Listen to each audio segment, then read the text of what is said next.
Hello, everyone, and welcome to Compassionate Conversations. I'm Tanys Coughlan from My Place Home Care, and I'm joined by my beautiful co-host, Heidi Gagne, also from My Place Home Care. And we have a wonderful guest today, Meg Stickl from AIM Fitness.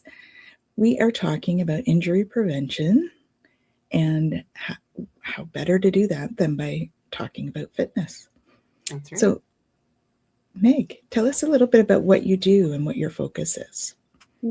Thanks, ladies, for having me on today. Great to chat about this topic. So I've been in the fitness industry for about close to 20 years. I started way back in the day and used to work part-time and started my business and moved into full-time fitness 13 years ago. And I've always worked with older adults and adults 50 plus. This is a huge passion of mine. And what I love about working with the older population is they're really motivated for reasons that the other ages just aren't. Big motivators for them is, they want to keep up with their grandkids. They want to live in their homes as long as possible. They want to prevent falls from happening. So every day I talk to people who have either had a bad injury and are trying to recover from it with our services. Or they're wanting to maintain their independence and their strength as long as possible. So my team and I at AIM Fitness provide in-home personal training. So we go to people's homes in the Ottawa area and we work one-on-one and help people build up that strength, improve their balance with really simple but effective exercises. And we really cater it to each individual person. And then we also offer online services. So if someone lives outside of Ottawa, we can work one-on-one with you. And then we also have an online fitness membership where you can follow along with over 200 exercise videos that I lead people through with a special focus on osteoporosis and arthritis and hip and knee replacement. Excellent. Awesome. That's amazing. So today we are talking about injury prevention because July is Injury Prevention Awareness Month. So I did a little bit of research and I have created an infographic that will be available on our website in a couple of weeks. And the source is from parachute.ca. So parachute.ca was actually founded in 2012 through an amalgamation of 4 charities in the injury prevention field. And they have become a leader in injury prevention. So great website. Highly recommend if you're interested in looking at some more options, like at how to prevent injuries. So these are the top 5 injuries, causes of injuries in Canada. The stats are from 2018. So who knows what, it was a large study. So top 1 is falls. Second is suicide or self-harm. Third is unintentional poisoning. 4th is unintentional injuries. And 5th is transportation incidents. The other remaining causes are things like violence, drowning, undetermined intent or other, fire or burns, and sports equipment. I think when they mean sports equipment, they're talking about injury of like a basketball net falling on somebody or that sort of thing. But I really wanted to highlight, so we did... we took the stats for all ages versus 65 plus. So we always talk about falls are some of the worst injuries for seniors, especially. As you can see with the numbers, I mean, the number of emergency visits in 2018 out of all of Canada was just under 1.5 million visits. And just under 425,000 of that were seniors 65 plus. So it's a huge percentage of the people that are visiting the emergency room and everything like that. And I mean, the deaths are astronomical when it comes to seniors as well. I mean, what are we looking at? Difference of 800 versus, like the falls can lead to death for seniors. And that is something that is very scary to think that you could trip down the stairs or something and it can snowball into so much more. So I just wanted to highlight this and I mean, we're also looking at, so there's falls, but then there's other unintentional injuries as well, which again, is quite a large percentage for seniors with the death and hospitalizations for unintentional injuries. Then, of course, we have the terrible transportation incidents, and we know what it's like driving in pretty much any major highway. The speeds are astronomical, so that's kind of scary to think about as well. But this is just a little bit of information about the injuries that can occur and how many there are. There's so many injuries. So, yeah, I think it's so great that you show these numbers. It's really important for people to see that. The visual, like I was really surprised when I was reading about the deaths, especially. Like that's out of all deaths caused by falls, that's a huge percentage. I did not do the math, what the percentage is, but yeah, it's a scary number. Wow. So and Meg is amazing and will give us some great ideas and thoughts on how to prevent falls for seniors. So we can. Yeah. Something I want to chat and mention first is because I talk about fall prevention all the time. It's such a great topic. But a lot of people often stop moving their bodies once they've had a fall, or maybe they know of someone who's had a bad fall. So they think, okay, if I sit in my chair, if I stay on my couch, and if I don't move, especially in the winter when it's icy and slippery, I'm going to be safer. But what happens is we lose our muscle mass really, really quickly when we're immobile and we don't exercise. So I've seen many people decline in their health and in their strength and actually have more falls because they're trying to be safe and trying not to leave the house and not going to an exercise class or not going for a walk with their friends. So it can be the slippery slope, literally and figuratively, where danger can happen and those falls can happen. So the best thing to notice is if you are afraid of falling, think about how you can be proactive instead. How can I move my body more? How can I develop a plan to strengthen my legs and strengthen my core so that you end up feeling more confident when you go for walks instead of being fearful of falling? So I think fear becomes a big factor. It does. Right? It is one of the main reasons for people is the fear of falling. They're going to not do anything. Yeah, and it's they a huge fall concern. more. Yeah, and really the best defense against falls is having a strong body and exercising and training yourself to be able to turn quickly, to move from side to side, shifting your weight and really building up that confidence that, okay, if something did happen, I would be able to catch myself. But then also falls sometimes are inevitable. We know that, this morning I tripped over a blanket that was on the floor and I was able to catch myself. I didn't fall. But I thought, oh my goodness, this would have been a really silly reason to fall. A blanket is right in front of me and I didn't even look where I was going. So there's so many reasons that people can fall. Often it is due to tripping or going up and down the stairs really quick. Other times it's rushing to answer a phone that's ringing. Or running to the bathroom. Running to the bathroom. That could be a big one, especially for seniors as well. Yeah. You're rushing to the washroom. And you can hurt yourself. And then that's even more embarrassing, right? Because you fall and hurt yourself because I needed to go pee. That's hard to admit. It is. And often people don't want to admit that they've had a fall because they do feel really embarrassed. They think, oh, like, how old am I? I shouldn't be falling. And especially if it does lead to an injury. Often it is broken bones, the wrist, hips, knees, shoulders. Those are all areas that often become quite injured, or it's bruising. I know a woman who came to one of my fitness classes and she wears glasses and she had fallen face first on the pavement and you could see the bruising right around her eyes. And she was really embarrassed to come, but she's like, oh, I can't miss my exercise class. I feel stiff and sore, but other than that, no broken bones, luckily. But it looked so painful. Felt so bad for her. Yeah. My mother-in-law had a fall recently on the way to a restaurant, and yeah, her face got all scratched up because she didn't have she's not as quick to put her arms out.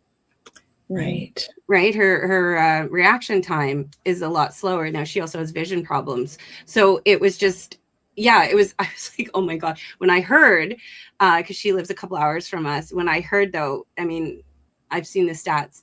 I've talked to people, like in this industry, I know the effects of that. And I was just like, oh my gosh, is she okay? She was out of the hospital. So she was an emergency room visit, but she's okay. And now she's getting a walker. And I'm like, okay, thank you. Because she didn't have any kind of aid. So my mother-in-law is wonderful, and I am so happy she is not afraid to get that kind of help to improve her life, which is, she is an inspiration for a lot of people that way, is do that. Do what you can to continue to live your life to the fullest. Yeah. No, that's it. It's really important. It's really important, but it's a big step for a lot of people to use a cane or to use walking poles or to use a walker. Because often I find that most people I work with who are in their 70s to 90s or older, they don't see themselves as old, and they don't want to appear old by using an assistive device. But really, it is the best thing to help you, especially if you are, if it's harder for you to see, or you're finding that you've had an injury, your hips aren't as flexible as they were. So we want to think about preventing falls from happening. That's right. And those aids will help prevent, and they'll help you again be independent. Like one of my best friends, my age, 48, and she's using a cane right now because of an injury, but it allows her to continue to live her life. So I give her snaps. Yes, I do tease her because she is a few months older than me. So I do tease her, but that's our relationship. Yes. Yeah. Oh, good for her. Oh, that's important. Yeah, it is. Well, and I think it's important to remember that those things are not just related to those of a certain age, right? There's many people who have had different things happen in their lives that all use assistive devices. Yeah. It's more about helping us to live our fullest, not as a sign of aging necessarily, right? Yeah, that's right. Yeah. Another topic to go a little bit off of what we're discussing is I do find a lot of people also tend to injure themselves by doing too much, by overdoing it. And I know people listening will be saying, oh yeah, that's me. Yeah. So a big injury risk is doing too much all at once, especially when people are motivated to get something done. So this might happen when you're decluttering your house, organizing. Right now, this time of year, it's gardening for hours, cleaning out the garage, or even if you're going on a holiday, walking further than you are used to. Right. And the problem is that we feel really good in the moment. We don't feel stiff. We don't feel sore. But it's later on that day or the next morning that we feel sore, stiff, exhausted, or in pain. So it's almost like you need to remind yourself that, okay, I can't do too much because if I do, I'm going to pay for this later. And we usually don't think that way. So I encourage people to think about breaking big jobs into smaller chunks. And one way you can do this is by setting a timer. So if you are heading out to the garden, don't just head there, but do a few stretches first to really stretch your back, do some twists. You can look up and down to stretch your neck, bend over, touch your toes 10 times. And that will warm up the muscles that are supporting you, especially if you're leaning over for so long. But then set a timer, have your water bottle beside you, take some water breaks, stand up and stretch. Go for a walk, maybe from the front of the house to the back of the house, just to get your legs moving again. And we don't always think about this. And I think this is why so many injuries occur, because we get really focused on what we're doing. Yeah. I have this task. I need to get this garage cleaned out by the end of this weekend. So we don't always think about what can happen if we don't pause, if we don't take a break. But I think the opposite is true too, to take a break to walk if you've been sitting for a long period, right? Absolutely. Yeah. So the opposite is true. I think there's different times in our lives and different types of people, depending what's going on. But but we do spend a lot of time sitting. The majority of us do. A lot of people work from home. If you're retired, a lot of hobbies involve sitting, watching TV, we're on our devices, and back pain and stiffness don't always come from doing too much, but just from not moving our bodies, not stretching our backs. So the best thing to do is to get up. Try standing up every 30 to 60 seconds. And again, this is not natural because often when we're sitting, we're working on a project, we just want to stay and we want to get it done. Oh, yeah.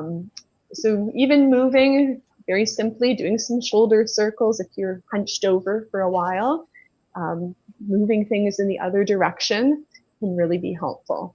Another one I really like are some posture squeezes. So reach your arms right in front and then bend your elbows and squeeze your shoulder blades back together. And this again reminds you to sit a little bit straighter, and physically moving your body will reduce that stiffness because we tend to get stuck when we're in one position for too long. So yeah, now I'm going to do that. Yeah. And I know I've heard some people will set a timer, for so long. If they tend to be like that, they'll set a timer, for an hour or 45 minutes or something, so that they make sure that they get up and walk, like you said, to the other end of the house and back, or the other side of the house, and then come back. Oh, it's helpful. And another thing that's really helpful is having water beside you and drinking lots of it, because then you'll have to get up to go to the bathroom, which is not a bad thing. But instead of just going, some of my main exercise is that and taking care of my dog, getting up and yelling at her to stop barking outside. Those are the two things that I do, honestly, in a work day, is get up and yell at my dog out the window because she likes to bark at people walking by, and going to the bathroom. That's my exercise. But it gets you in the chair, so it's good. It does. It gets you up. You can feel it. When you like, there's sometimes where I'm doing an intense project and I'm like paying attention to something, and 2 hours can go by and I don't even notice it. And I've been sitting there like this, staring at my screens, and I'm like, okay, this isn't good, but it's really easy to get focused into that. And you're right, having a drink beside you all the time. Nature calls. Nature calls. Yes. Yeah. I read a book recently called Atomic Habits, and what they talk about is habit stacking. And I love this concept. So Heidi, we can use you as an example. Please do. So every time your dog barks, you can stand up, go yell at the dog, and then instead of sitting down right away, do 10 squats and do 10 heel raises, and then reach up over your head and do some reaches up and down, and do that 10 times. So that the dog barking and getting up to silence the dog is your trigger. And then your new habit is doing those 3 really simple exercises. Well, that will get the blood flowing, that will energize you, that will help to get rid of some stiffness. I'm writing that down.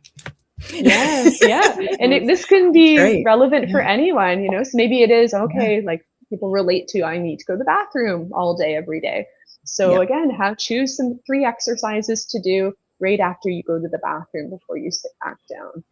So it can be really simple. It doesn't have to be, I have to do my hour workout now. No, just moving your body, shifting positions. If you are standing, I know some people have the opposite problem. They're standing all day. So take a break and sit, but do some stretches. Stretch out your legs, do some heel raises, some ankle circles, and just think about switching positions, but also tying it to a habit, something you're already doing. That makes really good sense. It does. I have it on my Post-it note, so it's going on my computer. So I will think of that now. Awesome. It's nice that my dog barks a lot, so I need to tell her to be quiet. Just watch this week. She's quiet. She doesn't say anything. I know. I need these sit strengths too, because if I'm going to trip over anything in my house, it's going to be my dog. So she likes to cling to my legs a lot. So I will need to be a little more spry. I do all those in my kickboxing class, but that's only once a week. So there you go. Yeah. Oh, that's great. And then something you've just done is also a good way as a reminder is having those Post-it notes and putting them, on your mirror.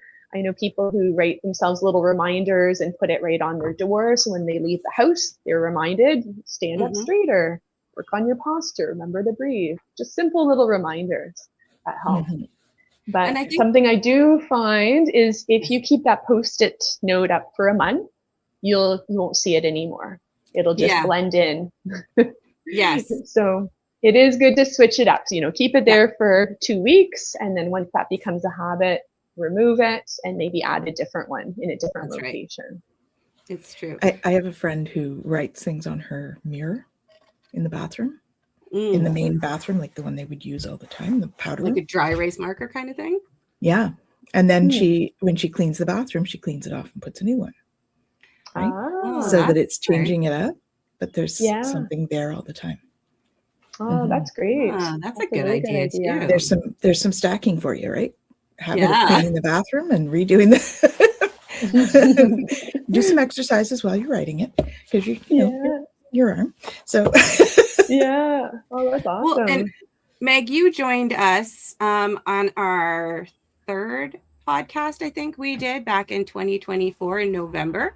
I do remember you were talking about habit stacking, but while you're making your morning coffee, while you're waiting for your coffee to drip, then you can do a couple of like the heel elevations. You can do a few stretches while you're waiting for your coffee, and that's also a really great time for you to build that habit when you're waiting for your coffee to brew, or if you're standing in front of the fridge trying to decide what you're going to make for dinner. You can do a couple of those stretches while you're standing there trying to figure out what to make for dinner, and take that opportunity to maintain your health and vitality as well. So I still think about that, and that was like almost 2 years ago. So just so you know. Oh, that's awesome. That's awesome. It's one of those things that just stuck in my head. Me too. Yeah, I do that as well. I'll often just get up so your shoulders are sore. So I'll be sitting and doing the whole shoulders thing while I'm waiting for coffee. Yeah, I think for so many of us, we just believe that we really have to exercise for an hour or it doesn't count. Yeah. And I feel like my mission on earth is to let people know that 10 minutes, even 5 minutes of movement can really make a difference. And, I'm moving my body a lot more in a different ways these days because I have a little 1-year-old who's on the move. Oh, so, you're busy. So I've been, congratulations. Yes, I've been learning how to exercise with a baby. And one of the ways is I'll strap him into the carrier. So I'll either put him on my back or on my front, and I'll do different exercises in front of a mirror because he's so happy to see himself in the mirror. He'll just laugh and giggle. Yeah. So I feel like at every season of life, you have to kind of tweak your exercise routine. And, my workouts with him are not an hour because no way will he be happy for an hour, but we fit in 10, 15 minutes. I'll put on some loud music, I'll dance, and he just loves that. So do you find that when you have the carrier in front or back, do you have to then adjust how you balance things? Because would that sometimes hurt other parts of your body? Like how do you know when you're carrying something to do those motions? Yeah, for sure. Well, he's about 20 pounds. So I have had to adjust. Now I've got a really good carrier that doesn't give me any back pain, but I had to go through about 3 different ones to find that. So yeah. So I think it's all about adjusting. He loves to grab things. So if I'm lifting weights, I have to bring my arms a little wider so he doesn't interfere. Try to grab them. Yeah. And then, of course, preventing injury, talking about this, if I'm lowering him down, if I'm, holding something, lifting weights, for example, I want to make sure that my posture is really good. So my shoulders are back. I have my knees slightly bent if I'm standing for a long time. Because, when we're holding something, whether it's a child or whether it's bags or a heavy purse, sometimes we don't realize how heavy our purses are. Oftentimes we'll stand with our, towards one hip, kind of shift a bit to the side, and that can put pressure on the hips or on the knees. So that's another thing to think about is if you are standing for a long period of time is stagger your legs. So have one leg slightly in front of the other. Keep your knees soft instead of locking your knees. That would be make things a lot more comfortable for you. And so maybe that's waiting in line at the grocery store, at an outdoor concert, standing for a while. Again, in the garden, if you're reaching and twisting. I find I injured myself. I wrenched my lower back when my daughter was about 3, and I was turning to put her on the toilet in a campground. And I thought my feet were going to twist with my body. Totally didn't. And I had her weight and everything. And I was out for, I couldn't stand, sit, lie down, nothing. I think there was a slight inclined position that I could be in. And then I only felt a little bit of pain, but that was 15 years ago and I still have that. So I find that standing up straight, especially on concrete, is really painful for my lower back. So I do the automatic baby sway. Like that rocking motion you do if you're a parent or constantly carrying after kids. It's just like that natural sway that you've had for years and years. And I still do that. And that helps me alleviate, especially if I'm on like really hard surface. But I do like the idea. I'm going to try with the staggered feet, slightly bent knees, and then, standing with a good posture. That would also help. And then I don't get people staring at me going, why are you swaying? I'm like, I release my back. Like, I don't know what else to say. I do it automatically and don't even know. Yeah. Most of the time. I've done it. So yeah. And most people are like, you okay? And I'm like, yeah. Oh, my back is sore. I'm just fixing it. It's fine. It's fine. Yeah. I find if I sway holding my baby, and people sway around me too without even realizing it. They all join in. Yeah. That's that herd mentality, I think. That's right. You can tell those that have been parents that have had the midnight swaying, trying to get their kids to sleep or something like that. Yeah. Mine's 27 and I still do it. So. Ingrained. It is. But Heidi, what you say is true. Like, there's so many injuries happen because we're lifting, we're twisting, we're putting things down in an unnatural way. And the biggest one that I've heard of many injuries happening from is when people go grocery shopping and they want to put as many groceries in one bag or in just 2 bags so they can carry it into the house. But the first issue happens when they have this full grocery bag and they reach into the cart. So they're bending their back, which is not a great thing to do, really like rounding and then lifting. And then they will then lower it into their trunk. And then when they get home, again, they'll round their back to pull that bag out. So the best thing to do instead of rounding your back and picking up and twisting is you want to move your feet with you in the direction that you're going. So, and also keep heavy items close to your body. So instead of having them hanging from your hands, try to maybe hold that bag a little closer and then turn your body once you have it in your arms instead of doing that twist. Because that's a lot, like, maybe 20 pounds, depending what you're buying. It could be even heavier than that. And we're not doing that movement. That's not a natural movement for us, especially if our back is pretty weak, our core is pretty weak. So try not to carry everything at once, divide things up into more bags. It's okay to go back and forth. I had an injury once when I was quite young, actually. I was working as a home support worker and I carried groceries that were far too heavy and I had to walk for a couple of blocks with them. And I pulled all the rotator cuffs, both sides, and was off work. So it's, and that's, I was young. I was not as aware and thought, when you're young, you think you're invincible. You can do anything, which is kind of good, but not with your body. As long as you stretch it out. Yeah, exactly. Yeah. And I think a lot of people are able just to bounce back from injury when you're younger. So then when you get older, you don't really think about it. Well, I used to be able to do this when I was young. So for example, one of this lovely gentleman who comes to one of my presentations I do with a seniors resident, one day came to my event and he was covered in bruises and he was covered in Band-Aids. And he said, Meg, tell your clients, tell the people you know that they should not do what I did. And I said, uh-oh, what did you do?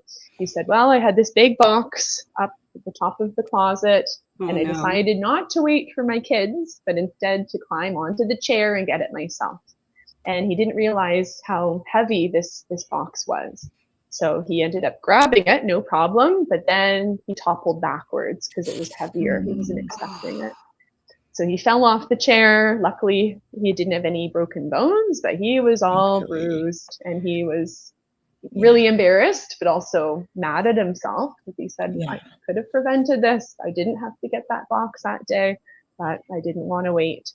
So I think a lot of injuries also can happen when we do things that we know we're not supposed to do and we don't ask for help. And so that is like reaching for something on a top shelf. Luckily, I've had clients who have asked me for help, so I have changed many light bulbs in my day. Very always happy to do that. I've also gone down to many people's basements to grab, a certain box or a bag that they want, because they have a hard time doing stairs, and lifting a heavy box is just out of the question for them. But something I know from talking with younger people and neighbors is that people are very happy to help. So if you are in this situation where you think, you know what, I can't lift this heavy box from downstairs, I just can't do it on my own, ask your kid, ask a neighbor, ask somebody, and I'm sure they'd be more than happy to help you, because it is really not worth the risk. It's worth asking. I do it a lot at the grocery store for people. I'm taller, so I do a lot of reaching. Like I can get to if an item is way at the back, I can do that because I've seen older women, older than me, trying to grab something, and I'm like, okay, this is ending badly. Can I help? Can I please help you? Like, is there anything I can do to help? Because it is terrifying to see that when you're in a store too, and it's a stranger and you don't know, but other people are afraid to ask. I've asked people that are shorter than me, hey, can you grab that down there? Because I'm going to have to do this squat and contort thing to be able to reach it just because I'm taller. So, yeah. Right. And I find ways, right? Yeah, it really does. And I find squatting, I used to be able to do, like squat right down with my knees up. And when I would garden, I would squat like that. And then I would kind of do like that crab walk shuffle. I have since learned that I can no longer do that because usually when I'm gardening, that's the way you do. So you don't have to stand up and the last few years I've discovered that I cannot do the crab walk anymore. No, nope. Yeah, it is not a good idea. Well, it's good to figure that out before you try it and then you get stuck.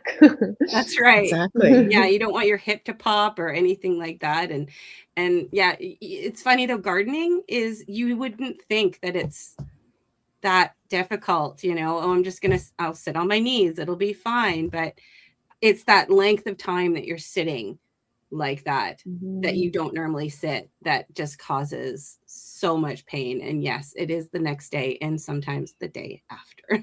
Yes. Yeah. Just yesterday, I chatted with a woman who's in her late 80s. So with it, and lives in her own home, and she has this beautiful garden. And she was saying that she's had chronic back pain for many, many, many years. She's also been a gardener for many, many, many years. And I asked her, I said, do you ever do any stretches before you go to the garden? And she looked at me like I was crazy. She had never thought about stretching her back, circling her shoulders back, touching her toes, doing anything before going out to the garden. She said, no, I just go. Why would I do that? And I really believe that will be part of her recovery, and it will help to improve her back strength, is to stretch her body before she just goes. Because she said she spends about 2 hours at a time. Oh my goodness, 2 hours is a long time to be in the same position. But that's what she's always done. So I think a lot of people don't think that we do need to warm up before we do an activity. We think, well, if I go to the gym, yes, it makes sense, I need to do a warm up. But we don't think about it translating into the other activities like gardening, pickleball, tennis, working on the house. We don't think about that too. But if you think about just sitting still and then all of a sudden exerting all of this force and doing constant movements over and over, our muscles aren't prepared for that. We really do need to ease into a warm up first. So I really hope she takes my advice and does some warm ups before going to the garden next time. Well, and you're mentioning doing things around the house, even like vacuuming can be an injury thing. It's repetitive motion, as well as vacuums can be heavy. So, even dragging motion with the vacuum can be quite hard on the back. Mm-hmm. So probably stretching before doing that kind of thing as well. Because you're also in an awkward angle too, depending on how long your vacuum hose thing is, you know, like that could be an odd angle. I know when I vacuum, I have a central vac, so it's just the big hose that I have to deal with, but I'm tall. So if I don't set the telescopic handle thing at a certain height, I am at the worst possible angle to vacuum. And so like, and you got to think about it. I've had times where I'm done. I'm like, oh, my back hurts. What did I do? I vacuumed, you know? Mm-hmm. So, but I do remember when we were renovating our house and we were doing it like every night, every weekend, I did start stretching because I was still sore from the day before, but then I started stretching, and it definitely helped, because then your muscles are warm and you're ready to go. And, you know, we still hurt ourselves when we were doing certain things, but, you know, holding drywall up is heavy. So, you know, but at least some stretches would help. And then we went to Hawaii for a period of time. And about 6 months prior, I started, because I knew we were going to do walking. I knew we were going to climb a volcano, and I was not going to miss that at all. So I actually started, you know, conditioning myself, and I did 15 minutes on the treadmill every day. And I did some stretches, and I remember feeling like it's not like I lost weight. You know, I didn't suddenly get a toned belly for 6 months of doing that. But I remember walking all over a lavender field and not going, you know, and it was nice, because before that, if I'd gone for a 20-30 minute walk, I probably would have been huffing and puffing. And I didn't, because I was doing what I should be doing and conditioning my body with only 15 minutes a day. Yeah, that's awesome. Yes, yeah. No, it's so good. I find a lot of people are motivated to exercise when they have a big trip coming up that they're preparing for.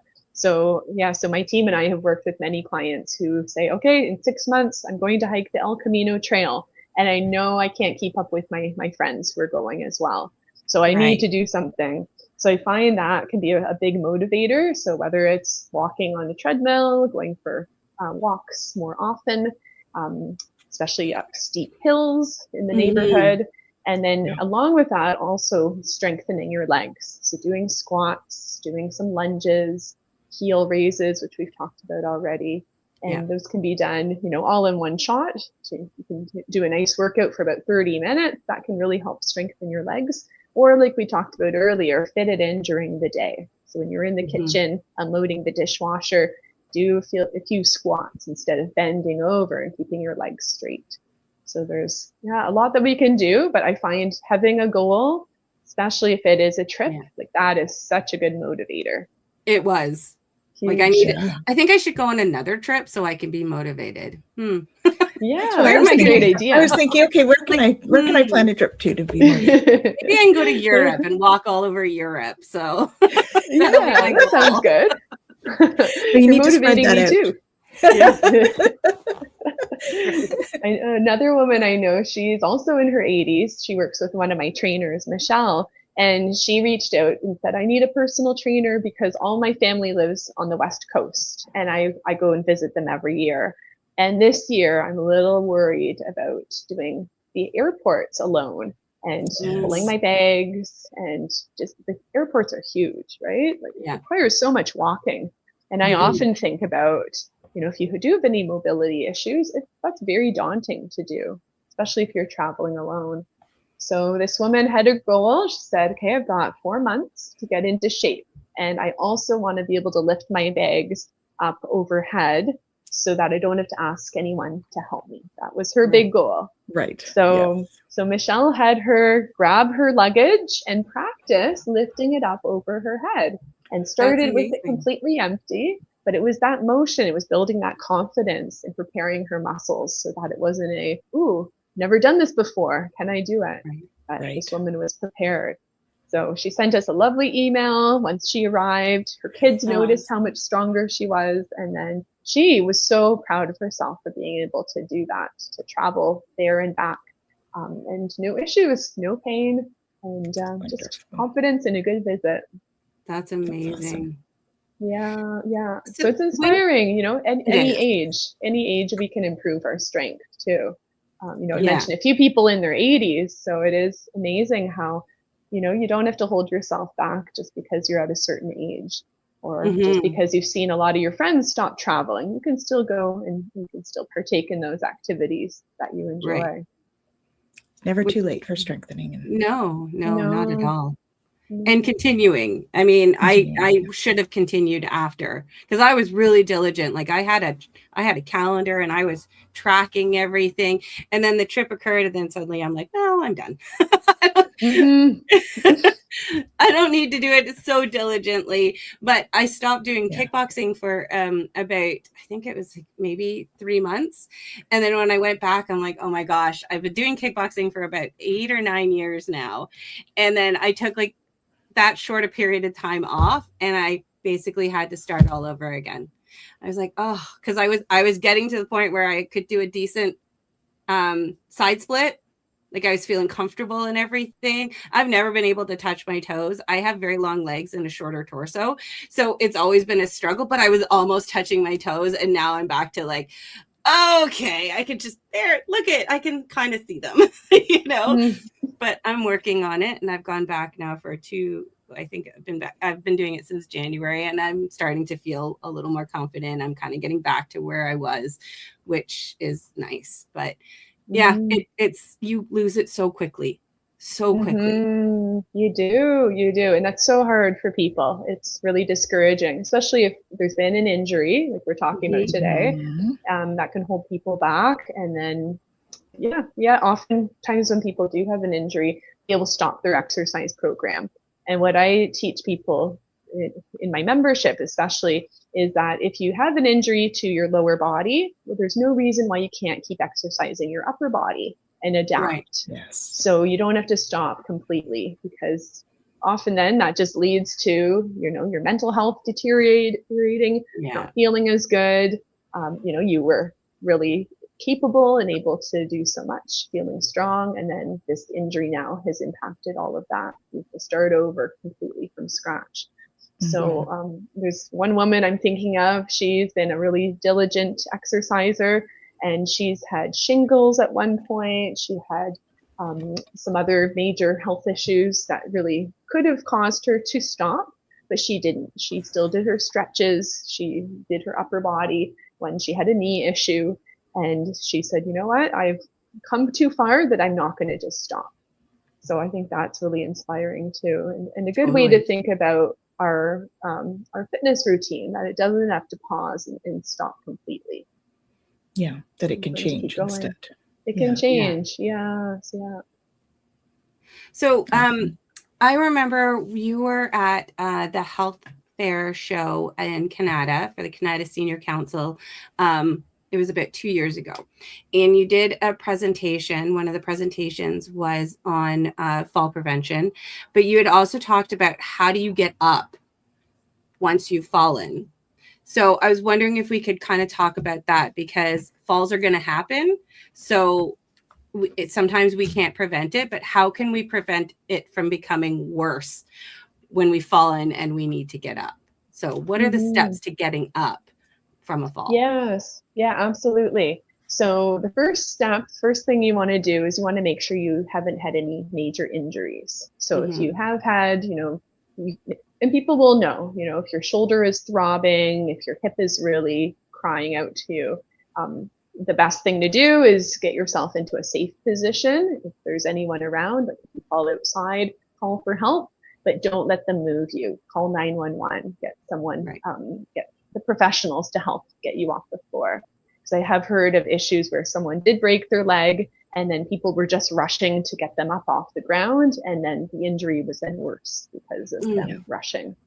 And then another thing is, if someone does fall, you don't want to stand up too quickly if you don't have any injuries, because standing up too quickly could lead to you feeling dizzy and falling and maybe injuring yourself further.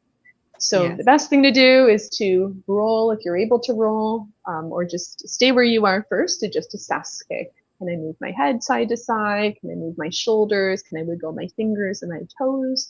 I bend my knees and wiggle my hips. And if everything's fine, then you can roll onto your side. And moving onto your side is a good starting spot.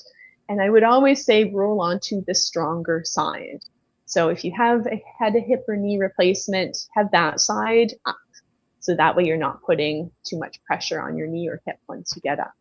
And then once you're lying on your side, you can push yourself up. So you're seated, kind of in a half seated position. And then you can look around for some stable furniture. So if you're on a chair, I think most of us are on chairs, maybe with wheels, but hopefully not. Push that chair against a wall if it's going to move at all. Because another problem can be using furniture that's not stable. And then you're halfway up and then you might fall down again. So push a chair against the wall, or if there's a couch, just make sure it's not going to budge as you get up.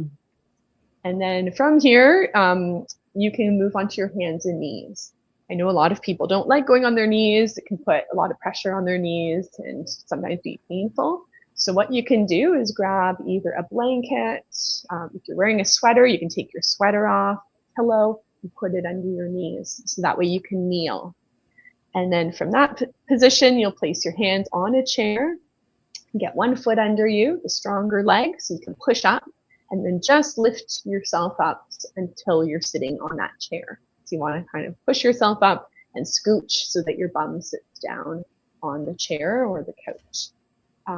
And go slowly. Like I said, if you get up too fast, you might get a head rush and then feel dizzy. And so take your time. You might discover another injury that you didn't notice prior because of the position you were in. You might not notice a pain, but as you start to move your body, you might feel something as well. So take your time. Take your time. Yeah. Well, and then no matter what. If you've fallen, you're probably in that fight or flight mode too, right? We tend to get into, because your body reacts to the shock of it. It reacts. Right. So that can certainly create more dizziness and instability as well, right? That's right. Yeah, you'll probably have adrenaline coursing through your body too. So that will give you extra strength that you probably didn't know you had. Often I hear people saying, I don't know how I got up, but I did. And it is that boost of adrenaline. And then once you're seated, the best thing to do, because again, we're not always aware of whether we've hit our head, maybe you have a head injury, maybe there's internal bleeding, maybe you have broken a bone, but you just haven't noticed it yet. Call 911 and always get checked out.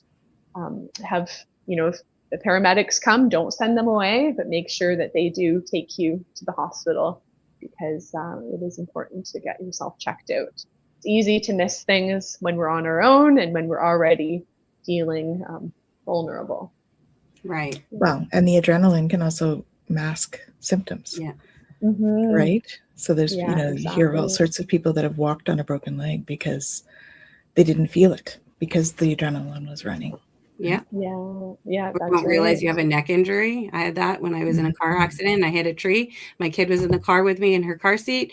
And I didn't notice that I felt nothing, no pain, but the adrenaline was definitely coursing through my body because about an hour later, my husband was able to come home from work. And I'm sitting there talking to him and I'm just like, he's like, what's wrong? What are you doing? And I said, I don't know, my neck is sore. And he's like, let's process this. Like, how does it feel? And I explained, he's like, okay, we need to go to the hospital because you could have whiplash because I whipped around to look at her. But it was like an hour, 2 hours after the accident. But because I was home, my daughter was okay. And my husband was there. My adrenaline subsided. And then that's when it started to hurt.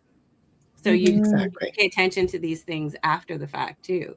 If you end up not going to the hospital or anything like that, if you think you're fine, but keep an eye on things for the next few hours as well, because that adrenaline will subside and these things will happen and you'll notice. Yeah, that's right. One of my clients had a fall. She was gardening and then all of a sudden she just woke up. She passed out. And it was a huge shock because she was on her own. She lives alone. And so she was able to get herself up and she called a neighbor to take her to the hospital to get checked out, which was really a good thing. Because once she arrived, they found out that she was extremely dehydrated, and that was the reason for the fall. So if she hadn't gone in, and if she hadn't been able to get herself up safely, who knows what would have happened. But she was in the hospital for 2 days because she was that dehydrated. Wow. So that can be another reason that people have falls. Sometimes, it is that you just haven't had enough water and your body just can't handle the heat. So it's really good to stay hydrated. Make sure that you're drinking water throughout the day, more than you think that you need. When we're thirsty, that means we're already dehydrated. Yeah. So having more can really maybe prevent a fall from happening too. Well, and so there are some things that there's quite a few factors to falls. This is sourced from the Ottawa Public Health. This one?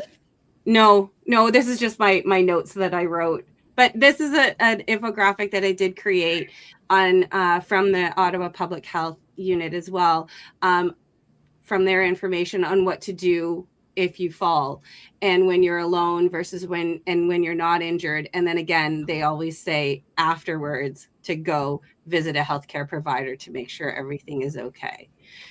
So it's basically what you were saying is when you're alone, to stay calm, don't rush to stand up. Make sure that you're not injured before trying to move. And if you are injured or need help, then you need to try to get help by making loud noise or calling for help or crawling to a phone if you can and calling 911. And then they also mention using a personal emergency response system, which is also a great thing to have if you are living alone. And being able to have that, people have it on their smartwatches and stuff like that, which would be great if you live alone. And really, no matter what age you are, having that kind of emergency response to be able to get the help is really smart to have. But then, so they kind of did it. They also state the way you were talking, roll onto your side, rest while your body and blood pressure adjust, and then slowly get onto your hands and knees and crawl to a sturdy chair. And then so they also, it's like you guys know these things. It's so crazy. This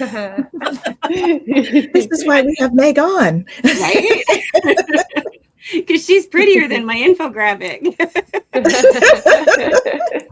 Well, I'm glad I didn't mess up the order of things. No, you did great. Yeah. It was great. But some of the other reasons for falls, they have things like medication side effects that you might not think about. If you're starting to take a new medication or something, that can cause a fall. Medical conditions, Parkinson's, diabetes, arthritis, kidney disease. You can get lightheaded when and if you have vertigo. And I am suffering from that right now lately, is lightheadedness. I used to get very dizzy when I was younger, but it went away for a while. And now I find that if I'm sitting down and I get up suddenly, I get pretty dizzy. And so now I'm like, okay, I need to stop doing that. I need to get up a little slower, because now if I fall, I'm not going to bounce back as much. So things like that. And speaking of vertigo, one of our viewers has said that as well, that she has had vertigo, balance issues. It keeps her from walking. She's also had ABI as well, and a acute brain injury. So thank you for sharing, Nalani. Welcome. Some other things cause is vision problems and footwear or foot problems. So these things you don't always think about, but your footwear can cause problems even when you're not wearing high heels, right? I mean, you think when you're on high heels, falling is possible, but you can fall with all sorts of kind of footwear. And then one we had touched on earlier, which was the fear of falling can actually increase the likelihood of falling, which we talked a lot about at the beginning of the podcast. And that fear can be very debilitating for people. Well, and blood pressure issues.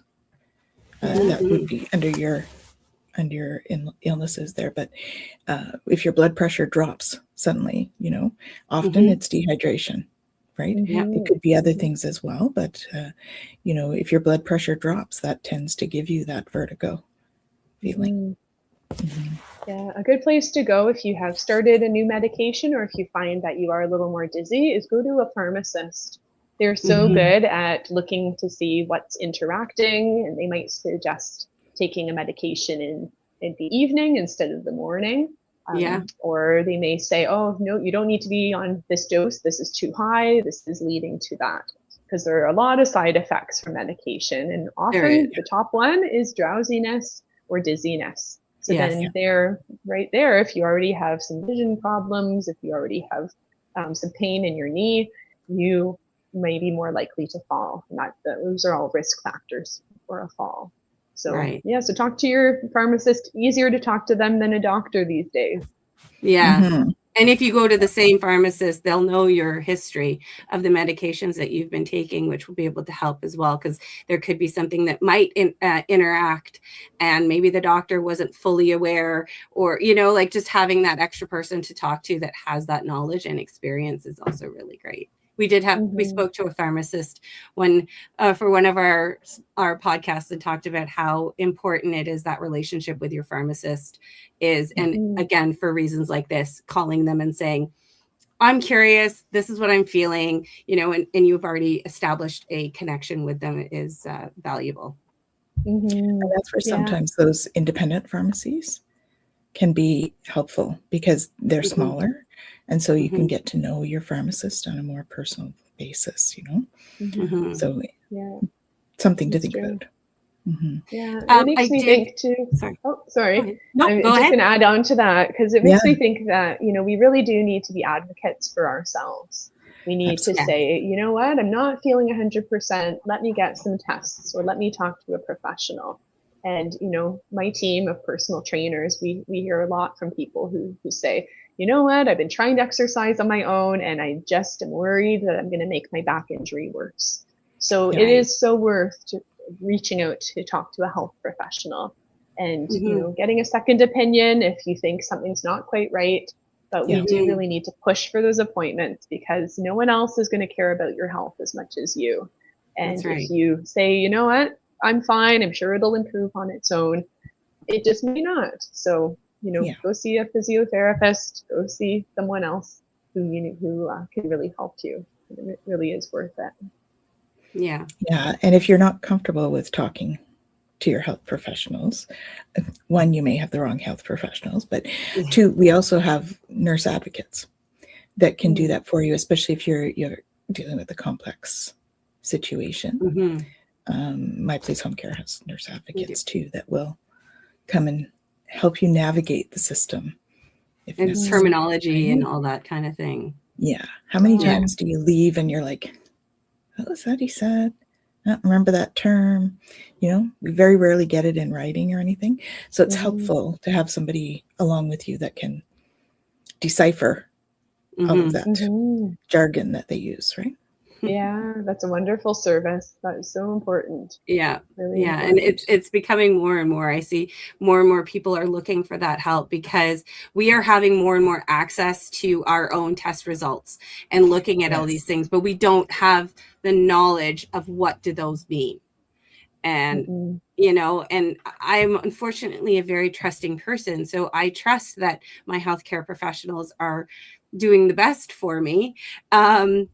But, if I did have something that I was questioning and I wasn't sure about, having somebody to be able to tell me these things. I mean, that's why we go to physiotherapists. That's why we go to fitness instructors and fitness guides. And this is why we go to the people that do this for a living, because you have the knowledge. And, and so you hope to trust them. Well, we know what we don't know. That's the biggest thing, right? I think that's with everything. We don't know what we don't know necessarily. So it's nice to have somebody that you trust that does. That's right. Yeah, it's really important. So. And I think we're going to be posting some infographics on our website, Heidi, right? In the coming times, because we're... Yes. So I'm going to be posting the top 5 and the what do you do if you fall. And then the other one I'm going to be posting, or we do already have on our website, which ties into fall prevention for sure at home, is a home safety checklist. So this is our checklist. And it honestly starts from the entrance of your, like from the beginning of your property all the way through. So looking for proper lighting, making sure walkways and steps are good repair. And if you're renting, talk to your landlord. My best friend from high school sent me a picture of her face because she fell down steps, the concrete steps in her apartment complex. And I'm like, are you going to go talk to the property manager? She's like, well, no, I wasn't really thinking about it. I'm like, you need to. Are there seniors that live in this space? She's like, yeah. And I'm like, okay, those steps are terrible. They're wonky. There's no handrail. And it was 4 steps and there's no handrail. I'm like, you need to go talk to your property manager because that is not safe. And whether there's a side ramp as well, these are here too. They need to be in good repair and they need to have handrails. So yeah, you need to talk to your property manager, but being aware of that. So this home safety checklist will help as well. We talk about, are your smoke detectors working? Is your hall and stairway free of debris and clutter? And that's a big one, especially if you have kids and everything. They're always leaving their stuff around and you're like, oh, I'm going to put their shoes here and they can go up to their room. I know I used to do it, put it on the side of the stairs and you'd always walk up. Looking at things like electrical cords and are they secure and are they off the ground? The stability of the furniture that you have that you might use as balancing in case you stumble, but is your furniture safe? Can you do that? And so this is a great one. This is available on our website, and it really just helps you to kind of notice these things that you might not think about. Like, is your phone easy to find? I mean, for those that still have a landline, or, do you always keep your cell phone in a certain spot? And, where are they? Where is it? Can you find it? In the kitchen, things like slip-resistant floors, flammable items near a heat source, hot pads, are they too close to a gas stove?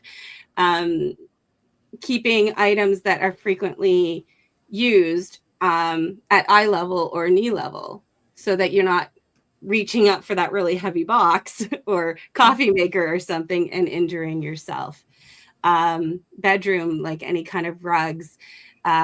Is the bed too high, too low? Can that hurt? Can you fall if you're trying to get into bed? The bathroom, again, we talked about this when Catherine from Build Able was on. Can you safely get into the bathtub without falling? Does the bath mat, do you have a bath mat? Do you have a mat in the tub? Is it proper grip? Is your water temperature set at a decent level so it's not too high? So this has quite a bit of information and a way for you to, kind of look at your house and go, oh, oof. Like when I was making this and getting all the information, I'm like, ooh, I should probably take that out of my bathroom, because it just makes you aware of these things. So it's a good way to start thinking about prevention when it comes to that. By doing that, stuff. Yeah. Mm-hmm. Oh, it's wonderful. And that would be something, if someone is living on their own, you can do that with your family, go from room to room, and especially an able-bodied person who's able to pick up things and, or drill something so it's into the wall and a bit safer. But it's huge. Well, it's prevention. Furniture, shelving units, TV units that aren't secured to the wall, huge cause of injury, especially if you have little kids around that are trying to climb things and pull things down. Cords from blinds, very dangerous as well to have those up and out of the way, tied up. Some of the other things I was reading on the Ottawa Public Health website was things like for kids, socks when they're starting to walk, either bare feet or socks with grips on the bottom. To prevent them from sliding. But I mean, who doesn't like doing the Tom Cruise slide while they're singing and lip syncing, but also dangerous. One other thing I wanted to touch on for injury prevention is the importance of helmets, bike helmets, hockey helmets. And there's different helmets now that are being designed for various activities. And I do want to point out, because I thought this was really, really amazing to hear. They have certified bike helmets now for kids that wear, like, because you're not supposed to wear anything on your head when you're wearing your bike helmet, except like you could do a thin toque, a hijab, or a balaclava. But now they are designing bike helmets for kids that have their hair in a top knot. So I think it's called a patka. And so some face require you to not cut your hair, but they are designing helmets now. So for those kids, they can actually wear a helmet and be safe and prevent other like head injuries and everything, which I just think is amazing. It's inclusive. It's ensuring that people are safe and not having to go against their own cultural beliefs. And I think that is an amazing thing to hear. That's amazing. Well, my little one is just learning to walk. And so I found this helmet that is very discreet. So the baby wears the helmet, but it's actually inside of a hat. So that all you see is your kid wearing a little hat. So no one would know that there's a helmet inside. Very clever. Yeah. That's amazing. Because you just don't, like, they're not far from the ground, but they could hit their heads pretty hard and cause a concussion, and their little brains are still quite soft and delicate, and you know. And the corners, there's lots of falling in the beginning. Corners too. Corners of tables. I don't know how many times I will stand with my hands around corners when there's kids around. Even when, like, my 9-year-old grandson, I'm like, I'm just gonna put my hand on the corner here while you run around playing with the dog. Because injury prevention. But I think of a lot of injury preventions because I think about everything that could possibly happen. So, so sometimes anxiety is helpful. In this case, yes. Definitely. Yeah.